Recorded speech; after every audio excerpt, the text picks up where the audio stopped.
আজকে ধীরাজের সবের একটু আগে গ্লিমস এসে গেছে, দুর্দান্ত হয়েছে গ্লিমসটা। তোমরা কারা কারা দেখেছো অবশ্যই কমেন্ট করবে।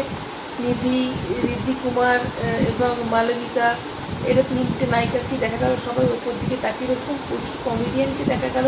তামিল, তেলেগু, মানে সব জায়গা থেকে কিন্তু নিয়েছে। মানে সিনেমাটা যে কী জবরদস্ত হচ্ছে, মানে মারুতিকে হ্যাটস অফ যে এরম ধরনের আর কি এতজন কমেডিয়ানকে এখানে নিয়েছে। তো এবং তিনটে নায়িকার কি দেখা গেছে সবাই ওপর দিকে তাকিয়ে আছে। আমার মনে হয় যে কালকে যেটা দেখাবে, যে বিশাল যে ছবিটা আছে প্রভাসের, এখনও কিন্তু কিচ্ছু ওপেন করলো না, কালকের জন্য সব রেখে দিয়েছে।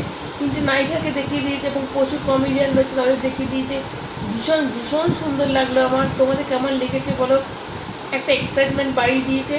এবং যেদের লোডিং দেখালো তারপরে কিন্তু কালকে সকাল 10টা 12 মিনিটে বা 52 মিনিট, 10টা 52তে কিন্তু কালকে আসছে টিজার। তারপর তো সেটা দেখে তোমাদের সাথে কথা হবে। তো কারা কারা টিজারটা এখনও দেখেছো অবশ্যই কমেন্টের মাধ্যমে জানাতে ভুলবেন না। নতুন তারা চ্যানেলটা অবশ্যই সাবস্ক্রাইব করবে, ভালো লাগলে লাইক দেবে। এখন পর্যন্ত টাটা।